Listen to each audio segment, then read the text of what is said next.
ನಮಸ್ಕಾರ ಗೆಳೆಯರೇ. ನಮ್ಮ ಶ್ರೇಷ್ಠವಾದ ಧರ್ಮ ಹೇಗಿತ್ತು, ಈಗ ಹೇಗಿದ್ದೀವಿ, ಅನುಸರಿಸಿದ್ರೆ ಹೇಗಿರ್ತೀವಿ ಅನ್ನೋದ್ರ ಬಗ್ಗೆ ಕೆಲವು ವಿವರಣೆ ನೋಡಿ. ಇದು ಇನ್ನೊಬ್ರು ಫಾರಿನರ್ ಹೇಳಿರೋದು, ಯುಹಾನ್ ಥ್ಯಾಂಕ್ಸ್ ಅಂತ. ಜನರು ಶುಚಿರ್ಭೂತರಾಗಿದ್ದು ಸ್ವಚ್ಛ ಹಾಗೂ ಸರಳವಾದ ಜೀವನವನ್ನು ನಡೆಸುತ್ತಾರೆ. ಗುರುಗಳು ಶಿಷ್ಯರಿಗೆ ಬಹಳ ಕಷ್ಟಪಟ್ಟು ವಿದ್ಯಾದಾನ ಮಾಡುತ್ತಾರೆ. ಸೋಮಾರಿಯನ್ನು ಚುರುಕಾಗಿ ಮಾಡಿ ವಿದ್ಯೆಯನ್ನು ಪೂರೈಸುವವರೆಗೆ ಬಿಡುವುದಿಲ್ಲ ಗುರುಗಳು. ಹಿಂದಿನ ಕಾಲದಲ್ಲಿ ಗುರುಗಳು ಹೇಗೆ ವಿದ್ಯಾದಾನ ಮಾಡ್ತಾ ಇದ್ರು ಅಂತ ತುಂಬಾ ಕಷ್ಟಪಟ್ಟು ಹೇಳಿಸ್ತಾ ಇದ್ರು, ಬಿಡ್ತಾನೆ ಇರಲಿಲ್ಲ, ಕಲಿಸ್ತಾ ಇದ್ರು ಅವರು. ಈಗ ಹಂಗಾಗಿಲ್ಲ, ಎಷ್ಟೊಂದು ಬದಲಾವಣೆ ಆಗಿದೆ ನೋಡಿ. ಜನರು ಬಹು ಕಷ್ಟಪಟ್ಟು ಜ್ಞಾನ ಸಂಪಾದನೆ ಮಾಡುತ್ತಾರೆ. ಸತ್ಯಾನ್ವೇಷಣೆಯಲ್ಲಿ ಗೌರವವಿದ್ದು ಭಿಕ್ಷೆ ಮಾಡುವುದರಲ್ಲಿ ಅವಮಾನವಿರಲಿಲ್ಲ. ಭಿಕ್ಷೆ ಬೇಡದ್ರಲ್ಲೂ ಕೂಡ ಅವಮಾನ ಇರಲಿಲ್ಲ. ಭಿಕ್ಷುಕರನ್ನು ಅಷ್ಟೊಂದು ಗೌರವಿತವಾಗಿ ನೋಡ್ಕೋತಾ ಇದ್ರು. ಸತ್ಯಾನ್ವೇಷಣೆಯಲ್ಲಿ ಅಷ್ಟೊಂದು ಪರಿಶುದ್ಧತೆ ಇತ್ತು. ಬ್ರಾಹ್ಮಣರು ಸಚ್ಚರಿತ್ರರಾಗಿ ತತ್ವಗಳನ್ನು ಚಾಚು ತಪ್ಪದೆ ಅನುಸರಿಸಿ ಆಚಾರಗಳನ್ನು ನಿಷ್ಠೆಯಿಂದ ಆಚರಿಸುತ್ತಿದ್ದರು. ಬ್ರಾಹ್ಮಣರು ಅಷ್ಟೊಂದು ಶ್ರೇಷ್ಠವಾಗಿದ್ರು, ಎಲ್ಲ ತತ್ವಗಳನ್ನು ಪರಿಪಾಲನೆ ಮಾಡ್ತಾ ಇದ್ರು, ಎಲ್ಲ ಅನುಸರಿಸ್ತಾ ಇದ್ರು. ಬಹು ಕಟ್ಟುನಿಟ್ಟಾದ ಜೀವನವನ್ನು ನಡೆಸುತ್ತಾರೆ. ಈಗ ಬ್ರಾಹ್ಮಣರು ಅಂತ ಹೇಳ್ಕೊಂತೀವಷ್ಟೇ, ಆದ್ರೆ ಬ್ರಾಹ್ಮಣರು ಅಂದ್ರೇನು? ಬ್ರಹ್ಮಜ್ಞಾನದಲ್ಲಿ ಇರ್ತಕ್ಕಂಥವನು. ಆದ್ರೆ ಈಗ ಬ್ರಾಹ್ಮಣರು ಅಂತ ಕ್ಯಾಸ್ಟ್ ಇದೆ. ಕೆಲವರಲ್ಲಿ ತತ್ವಜ್ಞಾನ ಅವೆಲ್ಲ ಅನುಸರಿಸ್ಕೊಂಡು ದೇವಸ್ಥಾನದಲ್ಲಿ ಪೂಜೆ ಪುನಸ್ಕಾರ ಮಾಡಿಕೊಂಡು ಇರೋರು ಇದ್ದಾರೆ. ಅದೇ ಕೆಲವರು ಬ್ರಾಹ್ಮಣರು ಕಂಪ್ಯೂಟರ್ ಇಂಜಿನಿಯರ್ ಆಗಿದ್ದಾರೆ, ಮೆಕ್ಯಾನಿಕಲ್ ಇಂಜಿನಿಯರ್ ಆಗಿದ್ದಾರೆ, ಬಿಸ್ನೆಸ್ ಮಾಡ್ತಾರೆ, ಹೋಟೆಲ್ ಬಿಸ್ನೆಸ್ ಮಾಡ್ತಾರೆ, ವ್ಯಾಪಾರಿಗಳಾಗಿದ್ದಾರೆ, ಕೆಲವರು ಮಿಲಿಟ್ರಿಗೆ ಸೇರ್ಕೊಂಡಿರ್ತಾರೆ, ಕ್ಷತ್ರಿಯರಾಗಿರ್ತಾರೆ. ಹೆಸರು ಮಾತ್ರ ಬ್ರಾಹ್ಮಣರು. ಇಲ್ಲಿ ಜಾತಿಯನ್ನ ಕಂಡೇ ಮಾಡ್ತಾ ಇಲ್ಲ. ಹಿಂದೆ ಜಾತಿ ಪದ್ಧತಿ ಬಂದದ್ದು ವೃತ್ತಿಗೆ ಅನುಗುಣವಾಗಿ ಅಷ್ಟೇ. ವೃತ್ತಿಗೆ ಅನುಗುಣವಾಗಿ ಜಾತಿ ಬಂದಿತ್ತು. ಈಗ ಯಾರು ವೃತ್ತಿ ಮಾಡ್ತಾ ಇದ್ದಾರೆ? ಎಲ್ಲರೂ ಅರ್ಚಕರಾಗಿ ಇರಕ್ಕಾಗಲ್ವೇ? ಸೊ ಬ್ರಾಹ್ಮಣತ್ವ ಏನು, ಬ್ರಾಹ್ಮಣ ಅಂದ್ರೆ ಶ್ರೇಷ್ಠ ಅನ್ನೋದು ಯಾವಾಗ ಬರುತ್ತೆ ಅಂದ್ರೆ ಈ ಗುಣಗಳಿದ್ದಾಗ ಮಾತ್ರ. ಬಟ್ ವೃತ್ತಿ ಬದಲಾದಾಗ ನೀವು ಬ್ರಾಹ್ಮಣ ಅಂತ ಹೇಳ್ಕೊಳಕ್ ಆಗಲ್ಲ, ಹೆಸರು ಬರ್ಕೊಂಡ್ಬಿಡೋದು ಅಷ್ಟೇ. ಕ್ಷತ್ರಿಯರು ದಯೆ ಮತ್ತು ರಕ್ಷಣೆ ತಮ್ಮ ಧ್ಯೇಯವೆಂದು ತಿಳಿದು ವರ್ತಿಸುತ್ತಾರೆ.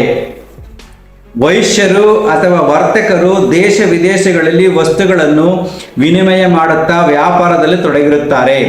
ಶೂದ್ರರು ಅಥವಾ ಬೇಸಾಯಗಾರರು ಉತ್ತು ಬಿತ್ತಿ ಬೆಳೆಯನ್ನು ತೆಗೆಯುವುದರಲ್ಲಿ ನಿರತರಾಗಿರುತ್ತಾರೆ.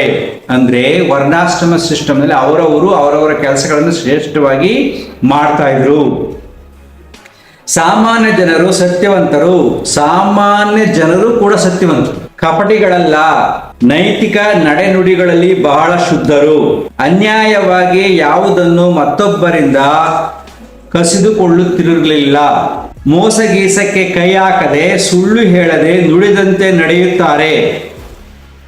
ಈ ಜನ್ಮದ ಕಷ್ಟ ಸುಖದ ಬಗ್ಗೆ ಅಷ್ಟು ಯೋಚನೆ ಇವರಿಗಿಲ್ಲ ನೋಡಿ. ಈ ಜನ್ಮದಲ್ಲಿ ಏನು ಕಷ್ಟ ಸುಖ ಬರುತ್ತೆ ಅನ್ನೋ ಯೋಚನೆ ಮಾಡ್ತಿಲ್ಲ.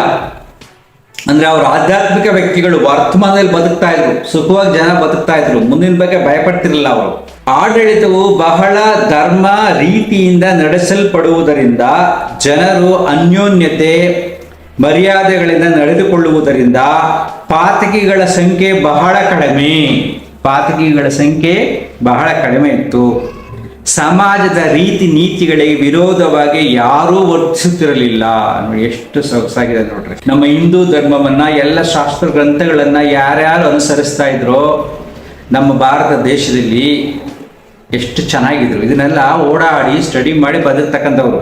ಇಂಡಿಯಾ ದೇಶದ ಜನರು ತಮ್ಮ ರುಚಿ ಮತ್ತು ಶುಚಿಯ ವಿಷಯದಲ್ಲಿ ಬಹು ಹೆಮ್ಮೆ ಪಡುವುದು ಸಹಜವಾಗಿದೆ. ಇದನ್ನ ಹೇಳಿದ್ರು ಇಸ್ಟಿಂಗ್ ಅಂತ. ಇಂಡಿಯಾ ದೇಶದ ಜನರು ತಮ್ಮ ರುಚಿ ಮತ್ತು ಶುಚಿಯ ವಿಷಯದಲ್ಲಿ ಬಹಳ ಹೆಮ್ಮೆ ಪಡುವುದು ಸಹಜವಾಗಿದೆ. ಅಷ್ಟು ರುಚಿಯಾಗಿ ಅಡುಗೆ ಮಾಡ್ತಾ ಇದ್ರು, ಅಷ್ಟು ಶುಚಿಯಾಗಿರ್ತಾ ಇದ್ರು. ಯಾರೋ ಒಬ್ಬ ಹೇಳ್ತಿದ್ದಾನ, ಚೆನ್ನೈನಲ್ಲಿ ಹೇಳ್ತಾ ಇದ್ದಾನಲ್ಲ, ಸನಾತನ ಧರ್ಮವನ್ನು ನಾಶ ಮಾಡ್ತೀನಿ ಅಂತ. ಅದು ಸಾಧ್ಯ ಇಲ್ಲ. ನಮ್ಮ ಜನ ಹೆಂಗೆ ಬದುಕ್ತಾ ಇದ್ರು ಸ್ವಲ್ಪ ವೇರಿಯೇಷನ್ ಆಗಿದೆ ಅನ್ಯ ಧರ್ಮಗಳ ಆಕ್ರಮಣದಿಂದ. ಹೇಗೆ ಬದುಕ್ತಿದ್ರು ಅದ್ರ ಬಗ್ಗೆ ಸ್ವಲ್ಪ ತಿಳ್ಕೊಳ್ಳಿ ಒಂದು 2 ನಿಮಿಷದಲ್ಲಿ. ಇಂಡಿಯಾ ದೇಶದ ಜನರು ನಂಬಿಕೆ, ನಿಷ್ಠೆ, ಸತ್ಯಗಳಿಗೆ ಪ್ರಸಿದ್ಧರು. ಇದ್ರಿಸಿ ಅಂತ ಹೇಳಿರೋದು ಫಾರಿನರ್, ಈ ಬುಕ್ಕಲ್ಲಿದೆ. ಇಂಡಿಯಾ ದೇಶದ ಜನರು ನಂಬಿಕೆ. ಈಗಲೂ ತುಂಬ ಜನ ನಮ್ಮನ್ನು ನಂಬ್ತಾರೆ. ನಾವು ನಂಬಿಕೆ ದ್ರೋಹ ಮಾಡ್ತಿರ್ಲಿಲ್ಲ, ಕೆಲವರ ಆಕ್ರಮಣಗಳಿಂದ ಅದೆಲ್ಲ ಶುರುವಾಗಿ ಏನೇನೋ ಆಗಿ ಸ್ವಲ್ಪ ಕಡಿಮೆ ಆಗ್ತಾ ಇದೆ. ಸತ್ಯಗಳಿಗೆ ಪ್ರಸಿದ್ಧರು. ಇನ್ನೊಬ್ರು ಹೇಳಿದರೆ ಮಾರ್ಕ್ ಫೋಲೋ ಅಂತ, ಇಂಡಿಯಾದ ವ್ಯಾಪಾರಿಗಳು ಪ್ರಪಂಚದಲ್ಲಿ ಅತಿ ಶ್ರೇಷ್ಠರು, ಅತಿ ತುಂಬ ಸತ್ಯಸಂಧರು, ಎಂತಹ ಹೆಚ್ಚಿನ ಲಾಭ ಬಂದರೂ ಸುಳ್ಳು ಹೇಳುವವರಲ್ಲ, ಉತ್ತಮ ಉದ್ಯಮಿಗಳು. ಎಷ್ಟು ಅದ್ಭುತವಾಗಿದೆ ನೋಡ್ರಿ ಇದು. ಮಾರ್ಕ್ ಫೋಲೋ ಹೇಳಿರೋದು ಇಂಡಿಯಾದ ವ್ಯಾಪಾರಿಗಳು ಪ್ರಪಂಚದಲ್ಲಿ ಅತಿ ಶ್ರೇಷ್ಠರು, ಸತ್ಯಸಂಧರು, ಎಷ್ಟೇ ಲಾಭ ಬರಲಿ ಸುಳ್ಳು ಹೇಳ್ತಿರ್ಲಿಲ್ಲ.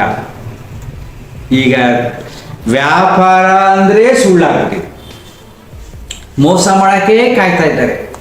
ಇದಕ್ಕೆ ಕಾರಣ ಏನು? ನಮ್ಮ ಇಂಡಿಯಾದ ಜನರನ್ನು ಹಾಳು ಮಾಡಿದವರು ಯಾರು? ಅನ್ಯ ಧರ್ಮೀಯರು. ಅವ್ರು ಫೈಟ್ ಮಾಡೋಕ್ಕೆ ಈಗ ಅವ್ನು ಸುಳ್ಳು ಹೇಳಿ ವ್ಯಾಪಾರ ಜಾಸ್ತಿ ಮಾಡ್ತಾನೆ ಅಂದರೆ ಪಕ್ಕ ಇರೋನು ಏನು ಮಾಡಬೇಕು? ಅವ್ನಿಗೆ ವ್ಯಾಪಾರ ಜಾಸ್ತಿ ಆಗ್ತದೆ, ಅವ್ನು ಸುಳ್ಳು ಹೇಳಿ ಬದುಕ್ತಾ ಇದ್ದಾನೆ, ನಾನು ಹೀಗೆ ಕುಟ್ಕೊಂಡ್ರಾಗಲ್ಲ ಅಂತ ಇವನು ಶುರು ಮಾಡ್ತಾನೆ. ಹಿಂಗಾಗಿ ನಮ್ಮ ಸತ್ಯ, ನಮ್ಮ ಧರ್ಮದ ಸತ್ಯ ಹಾಳಾಗ್ತಾ ಇದೆ. ಎಷ್ಟು ಚೆನ್ನಾಗಿ ಹೇಳಿದ್ದಾರೆ ನೋಡಿ. ಹೆಚ್ಚಿಗೆ ಲಾಭ ಬಂದರೂ ಸುಳ್ಳು ಹೇಳುವವರಲ್ಲ, ಉತ್ತಮ ಉದ್ಯಮಿಗಳು ಇಂಡಿಯಾದವ್ರಿ. ನೆಕ್ಸ್ಟ್ ನೋಡಿ, ಸ್ತ್ರೀಯರನ್ನು ನಂಬಿಕೆ, ಗೌರವ, ನಯಗಳಿಂದ ನೋಡಿಕೊಳ್ಳುತ್ತಾರೆ. ಇದು ಅದ್ಭುತವಾದುದು. ಸರ್ ಥಾಮಸ್ ಮನ್ರೋ ಹೇಳಿರುವುದು. ಸ್ತ್ರೀಯರಿಗೆ ತುಂಬ ಗೌರವಿಸ್ತಾ ಇದ್ವಿ ನಾವು, ನಯ ವಿನಯಗಳೇ ನೋಡ್ಕೋತಾ ಇದ್ವಿ. ನಮ್ಮ ಸಂಸ್ಕೃತಿಯಲ್ಲಿ, ಹಿಂದೂ ಧರ್ಮದಲ್ಲಿ ಸ್ತ್ರೀಯರಿಗೆ ತುಂಬ ಗೌರವ ಕೊಡ್ತೀವಿ, ಪೂಜಿಸ್ತೀವಿ. ಅದು ಶ್ರೇಷ್ಠತೆ. ಯಾಕೆಂದ್ರೆ ಸೃಷ್ಟಿ ನಿಯಮದಲ್ಲಿ ಯಾರು ಕೀಳಲ್ಲ, ಯಾರು ಮೇಲಲ್ಲ, ಎಲ್ಲರೂ ಸಮಾನರು. ಅದಕ್ಕೆ ನಮ್ಮ ಧರ್ಮದಲ್ಲಿ ಅರ್ಧನಾರೀಶ್ವರ ಅಂತ ನೋಡಿ, ಒಂದು ಕಡೆ ಮೇಲ್, ಇನ್ನೊಂದು ಕಡೆ ಫೀಮೇಲ್, ಗಂಡು ಹೆಣ್ಣು. ಶಿವ ಮತ್ತು ಪಾರ್ವತಿ ಒಟ್ಟಿಗೆ ತೋರಿಸಿದ್ರು. ಅಂದರೆ ಸೃಷ್ಟಿನಲ್ಲಿ ಎಲ್ಲರೂ ಸಮಾನರು, ಹೆಣ್ಣನ್ನ ಕೀಳ ಕಾಣಬಾರ್ದು. ಕೆಲವು ಧರ್ಮಗಳಲ್ಲಿ ನೋಡ್ಬೇಕು ಎಷ್ಟೊಂದು ಕೀಳ ಕಾಣ್ತಾರೆ ಅಂತ. ನಮ್ಮ ಧರ್ಮ ಸೈಂಟಿಫಿಕ್ ಆ್ಯಂಡ್ ನ್ಯಾಚುರಲ್, ಶ್ರೇಷ್ಠತೆ ಇದೆ. ಅದನ್ನೇ ನೋಡಿರೋರು ಹೇಳಿರ್ತಕ್ಕಂಥ ಸ್ಟಡಿ ಮಾಡಿದೆ.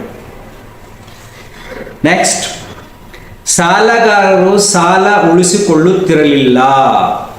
ಸಾಲಗಾರರು ಸಾಲ ಉಳಿಸಿಕೊಳ್ಳುತ್ತಿರಲಿಲ್ಲ. ಎಷ್ಟು ಚೆನ್ನಾಗಿದೆ ನೋಡಿ. ಸಂತೆ, ಅಂಗಡಿ ಕಟ್ಟೆ, ರೈಲು ನಿಲ್ದಾಣಗಳಲ್ಲಿ ವ್ಯಾಪಾರಿಯು ತೆರೆದ ಗಲ್ಲದಲ್ಲಿ ಹಾಕಿರುವ ಹಣಕ್ಕೆ ಯಾರೂ ಕೈ ಹಾಕುತ್ತಿರಲಿಲ್ಲ. ಆಲ್ ಫ್ರೆಂಡ್ ವೆಜ್ ಅಂತ ಅವನು ಹೇಳಿರೋದು ನೋಡಿ. ಗಲ್ಲ ಹಾಗೆ ಓಪನ್ ಆಗಿರ್ತಿತ್ತಂತೆ, ಸುಮ್ಮನೆ ವ್ಯಾಪಾರ ಮಾಡ್ತಾರೆ. ಸಾಲಗಾರರು ಸಾಲ ಉಳಿಸ್ಕೋತಾ ಇರಲಿಲ್ಲ. ಸಂತೆ ಅಂಗಡಿಗಳಲ್ಲಿ ಅಷ್ಟೊಂದು ಸತ್ಯವಂತರಿದ್ರು ವ್ಯಾಪಾರ ಮಾಡಬೇಕಾದ್ರೂ ಕೂಡ. ಈಗ ಗಲ್ಲ ತೆಗೆದು ಇಟ್ಬಿಟ್ಟು ಸಾಕು, ಗಲ್ಲ ನಿಂತ್ಕೊಂಡು ಹೋಗ್ಬಿಡ್ತಾರೆ.